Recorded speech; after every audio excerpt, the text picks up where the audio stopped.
आज हम बात करेंगे प्रैक्टिकल क्वेश्चंस की। जो प्रीवियस वीडियो मैंने आपको पूरा कॉन्सेप्ट समझाया, जिसमें मैंने आपको ही बताया कि कौन कौन से अकाउंट बनाए जाते हैं जब पार्टनरशिप डिसॉल्व होती है, जिसमें सबसे पहले रियलाइजेशन अकाउंट, उसके बाद फिर हमने पार्टनर्स कैपिटल अकाउंट समझा था, लोन अकाउंट और फिर लास्ट में कैश एंड बैंक अकाउंट। तो उसी से रिलेटेड आज हम प्रैक्टिकल क्वेश्चन सॉल्व करने वाले हैं। तो चलिए देखते हैं आज के प्रैक्टिकल क्वेश्चंस की।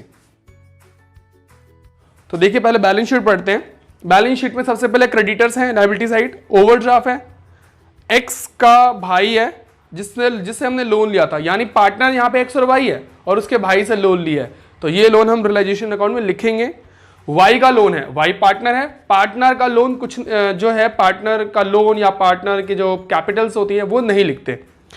उसके बाद IFF है, इन्वेस्टमेंट फ्लक्चुएशन फंड, इसके बारे में आज बात करेंगे। कैपिटल है और असेट साइड में बहुत सारे असेट्स हैं, प्रॉफिट एंड लॉस भी पड़ा हुआ और बैंक बैलेंस भी है। तो चलिए सबसे पहले हम रियलाइजेशन अकाउंट मेंटेन करते हैं।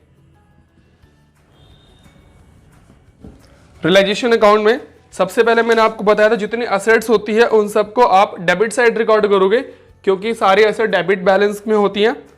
सबसे पहले हम डेटर लिखेंगे, बैंक बैलेंस है वैसे, बट बैंक नहीं लिखना, क्योंकि बैंक और कैश नहीं लिखना होता, क्योंकि ये ऑलरेडी कैश में है, वो हम बेच नहीं सकते इस वजह से। तो जो डेटर्स है जिनकी वैल्यू कितनी है 17,000, और इसका जो प्रोविजन है वो आप क्रेडिट में लिखोगे, क्योंकि प्रोविजन की जो बैलेंस होता है उसका क्रेडिट बैलेंस होता है। ओके, उसके बाद नेक्स्ट है स्टॉक। स्टॉक की वैल्यू ₹15,000, इन्वेस्टमेंट, ठीक है, सारी एसेट्स को हम लिस्टिंग कर रहे हैं उसकी। इन्वेस्टमेंट है 25,000। उसके बाद बिल्डिंग है 25,000 सेम। उसके बाद गुडविल है, गुडविल जो असेट्स है वो कई बार बिक भी जाती है और कई बार नहीं भी बिकेगी, ठीक है, इसलिए इसको लेंगे, हो सकता है बिक जाए। प्रॉफिट लॉस, प्रॉफिट लॉस ये हमारा बैलेंस है, तो प्रॉफिट लॉस को हमें पार्टनर्स कैपिटल अकाउंट लिखना है, यहां रिकॉर्ड नहीं करना। और फिर हम लायबिलिटी साइड, जो बैलेंस शीट है लायबिलिटीज वाली सारी चीजें इधर रिकॉर्ड कर रहे हैं हम, क्रॉस में मैंने आपको बताया हुआ था। तो सबसे पहले क्रेडिटर्स 8,000। उसके बाद बैंक ओवरड्राफ्ट है, बैंक ओवरड्राफ्ट एक तरीके से बैंक बैलेंस है, नेगेटिव है, तो इसे भी हम यहां नहीं लिखेंगे। एक्स के भाई ने लोन दिया है, तो इसको हम रिकॉर्ड करेंगे एक्स ब्रदर लोन, ठीक है। कोई भी रिलेटिव्स है उसे भी हम थर्ड पार्टी ही मानेंगे, तो जितने भी थर्ड पार्टीज की जो पेमेंट करनी है वो रियलाइजेशन अकाउंट में रिकॉर्ड होंगी, तो 8,000 वो है। नेक्स्ट है वाइज लोन, तो वाई तो पार्टनर है, पार्टनर की चीजों को इग्नोर करना है, इसे छोड़ देंगे।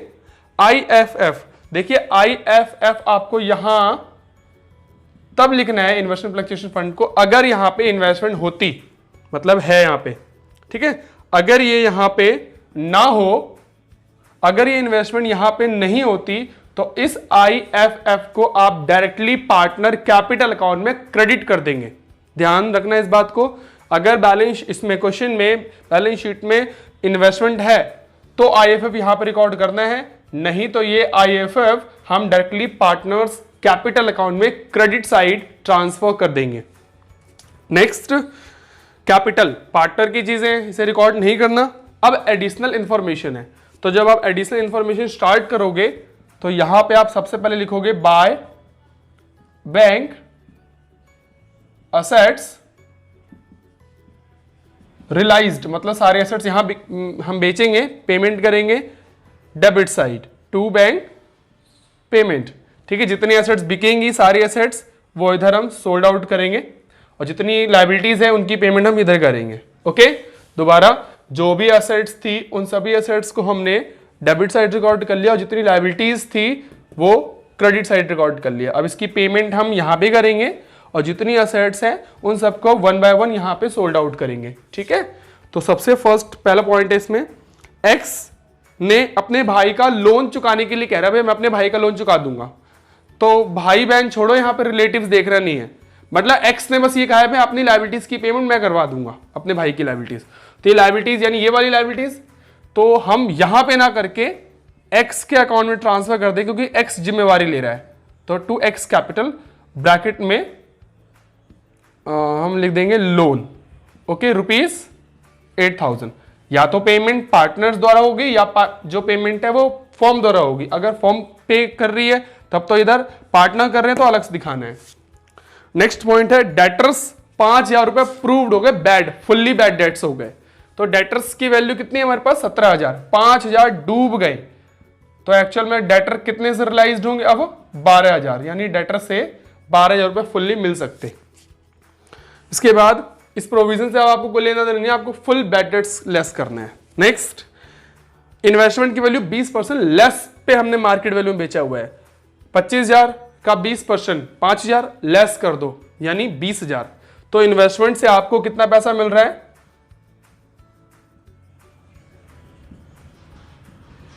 20,000, तो 20,000 लिखेंगे। नेक्स्ट, गुडविल सोल्ड आउट हुई है 60% पे।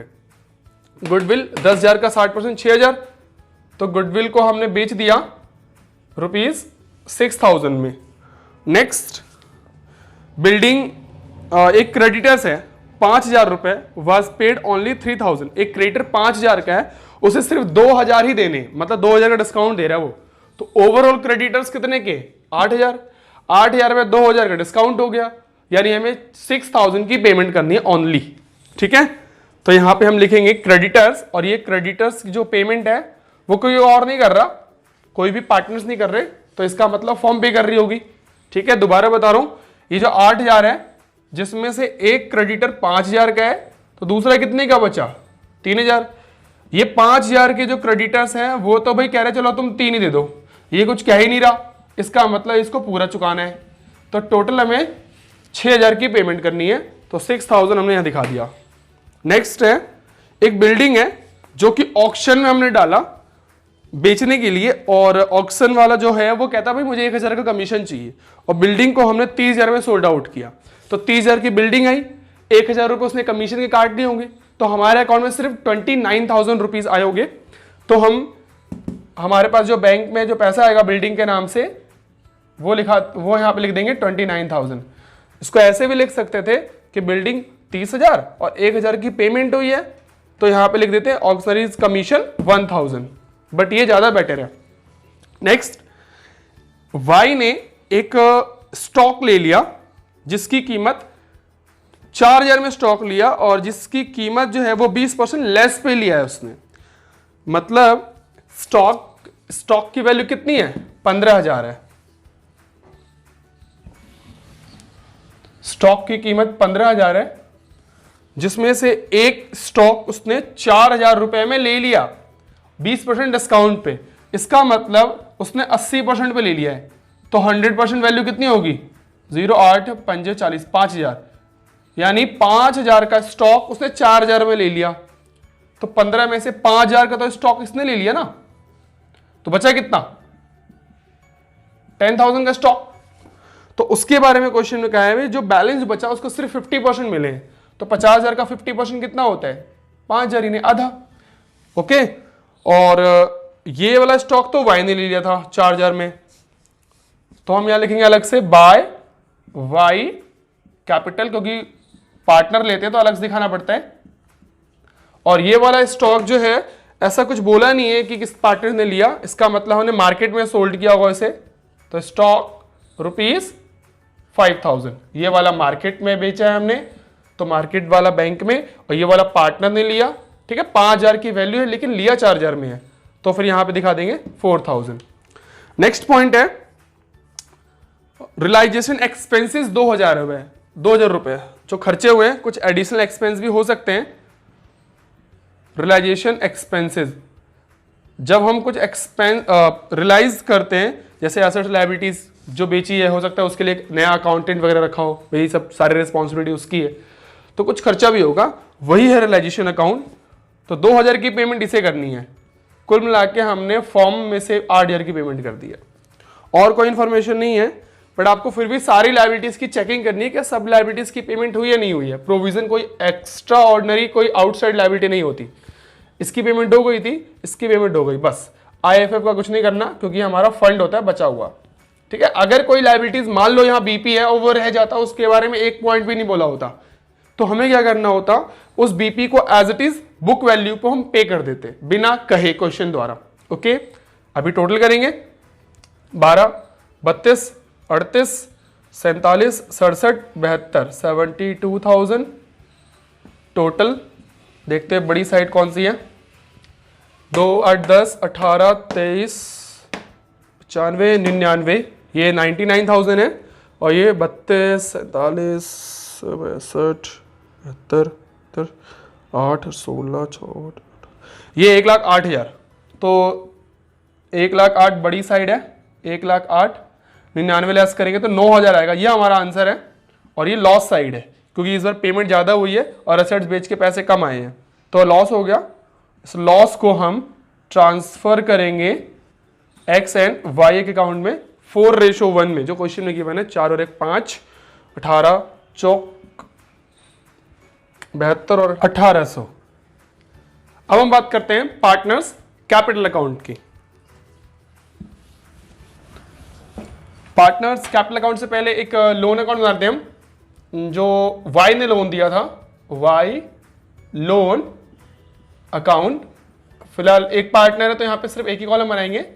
तो जो बैलेंस शीट के अंदर लायबिलिटीज है इसको हम क्रेडिट साइड रिकॉर्ड करेंगे, लोन लायबिलिटीज होती क्योंकि। और जो लायबिलिटीज है वो क्वेश्चन में 5,000 की है, सॉरी 3,000 है। डेबिट साइड हम पेमेंट करेंगे,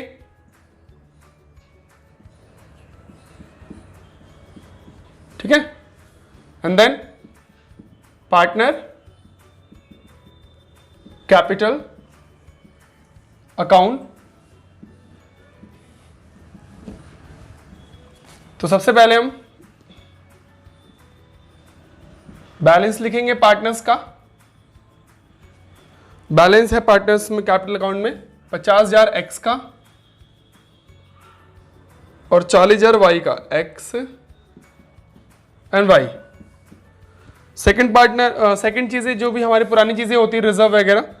तो क्वेश्चन में प्रॉफिट लॉस है जो असेट साइड है, तो इसका मतलब वो लॉस है। उस लॉस को 10,000 को 4 और 1 बांटेंगे तो आंसर आएगा, सॉल्यूशन आएगा 2,000। उसके बाद फिर हम बैलेंस शीट में पुरानी चीजें देखेंगे, कुछ और तो नहीं है जैसे रिजर्व वगैरह। तो एक IFF था, तो IFF हम यहाँ रिकॉर्ड कर चुके हैं।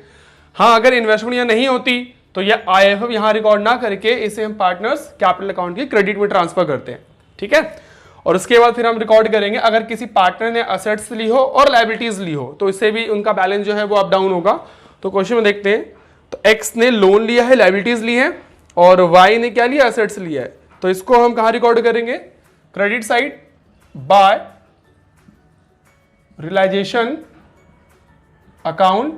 ब्रैकेट में लिख देंगे क्या लिया था उसने, एक्स के ब्रदर का, अपने भाई का उसने लोन लिया था ₹8,000, ठीक है। और वाई ने क्या है लिया है, असेट्स ली है। तो असेट्स लेने से पार्टनर्स की कैपिटल कम हो गई, इसलिए डेबिट साइड रिकॉर्ड कर रहे हैं। और ब्रैकेट में लेते हैं स्टॉक ₹4,000। वाई ने लिया तो वाई वाले कॉलम में दिखा देंगे, एक्स में डैश कर दिया एज इट इज, वाई में डैश कर देते हैं। उसके बाद फिर हमें लॉस या प्रॉफिट देखना है रियलाइजेशन का। अगर क्वेश्चन में लॉस है तो डेबिट साइड टू रियलाइजेशन और ब्रैकेट में लॉस ₹7,200 एक्स वाले कॉलम में और वाई वाले कॉलम में 1800। अगर प्रॉफिट होता तो उसे हम क्रेडिट में ट्रांसफर करते हैं, पार्टनर्स की कैपिटल बढ़ा देते क्रेडिट से। और लास्ट में आपको टोटल करना है, फाइनल पेमेंट करेंगे हम पार्टनर्स को। देखते हैं बड़ा टोटल किधर है, इधर है 15,200, उधर है 58,000। तो बड़ा टोटल हम दोनों तरफ लिखेंगे 58,000, 815 लेस करेंगे तो 42,800। ये हमारा आंसर आया to bank account final payment, यानी इतना पैसा हमें पे करना है, ठीक है। वाई को सॉरी एक्स को 42,800 रुपए चुकाने एज इट इज। वाई का करेंगे हम 40,000 यहां भी 40 और लेस करेंगे तो आपका आएगा 32,200। इतनी पेमेंट हमें करनी है एक्स को और वाई को। और अगर ये वाला टोटल बड़ा होता तो लिखते बाय बैंक, मतलब इतना पैसा एक्स और वाई से मंगवाया जाता कि आप नेगेटिव में हो, आप पैसा लेकर के आओ, ठीक है। एट लास्ट अब हम बनाएंगे बैंक अकाउंट, क्योंकि क्वेश्चन के अंदर बैंक बैलेंस गिवन है, बैंक बैलेंस क्वेश्चन में गिवन है 20,000 रुपीज। तो आपको ये पता है कि डेबिट साइड से इंक्रीज करते हैं और क्रेडिट साइड से डिक्रीज करते हैं एसेट्स के बैलेंस के हिसाब से। तो सबसे पहले हम ब्रॉट डाउन करेंगे बैलेंस ऑफ बैंक बैलेंस ₹20,000। उसके बाद फिर क्वेश्चन के अंदर बैलेंस शीट में एक बैंक ओवरड्राफ्ट था, उसकी पेमेंट करेंगे। तो पेमेंट हम क्रेडिट साइड से रिकॉर्ड करते हैं बाय बैंक ओवरड्राफ्ट ₹6,000 है। उसके बाद हम तीनों अकाउंट में जहां जहां से पैसे आए हैं उनकी रिकॉर्डिंग करेंगे और जहां गए हैं उनकी भी रिकॉर्डिंग। तो देखो पेमेंट हुई है 8,000 रुपए की है ना बैंक से रियलाइजेशन में, पेमेंट हमें क्रेडिट साइड से रिकॉर्ड करना है। तो लिखेंगे बाय रियलाइजेशन ब्रैकेट में पेमेंट 8,000। और कहीं से पैसे आए हैं नहीं, और पैसे आए हैं तो देखो यहां से आए हैं असेट्स को बेच करके 72,000 कैश या बैंक बैलेंस आया आपका। तो बैंक अकाउंट में ये भी रिकॉर्ड होगा टू रियलाइजेशन अकाउंट, असेट्स को आपने सोल्ड किया, असेट सोल्ड या असेट रियलाइज्ड 72। ठीक है, बैंक में जितना भी कैश हुआ है सब रिकॉर्ड करना है। यहां वाला कैश ले लिया, यहां वाला कैश या बैंक दोनों। तो यहां भी हमने वाई की पेमेंट करी है, तो पेमेंट हम अपोजिट साइड करेंगे, वाई लोन ₹3,000। उसके बाद एक्स और वाई की कैपिटल की भी वापसी की, हमने इतने पैसे दिए। तो यहां लिखेंगे बाय कैपिटल एक्स और वाई 42, 832, 200, टोटल 75,000। क्लियर है? और कुछ नहीं है, सारे बैंक्स वगैरह रिकॉर्ड कर लिए। लास्ट में इसका टोटल करके टैली करेंगे, इक्वल एकदम होना चाहिए। अगर इक्वल है तो इसका मतलब हमारा जो भी क्वेश्चन सॉल्व किया है वो एकदम करेक्ट है। तो ये आपका आ गया 92,000, इसका 75, 78, 8, 8, 16, 86, 6, 52, 92,000। ठीक है, तो इक्वल टैली कर गया, इसका मतलब हमारा पूरा आंसर एकदम करेक्ट है। और नेक्स्ट लेक्चर में मैं आपको इसी से रिलेटेड कुछ नए बातों के साथ जो है नए टॉपिक के साथ मैं आपको क्वेश्चन सॉल्व करवाऊंगा। तो उम्मीद करता हूँ कि आज की पूरी बात आपको समझ में आ गई है। अगर आ गई है तो प्लीज़ वीडियो को लाइक करें, शेयर करें, चैनल को सब्सक्राइब करें। Thank you.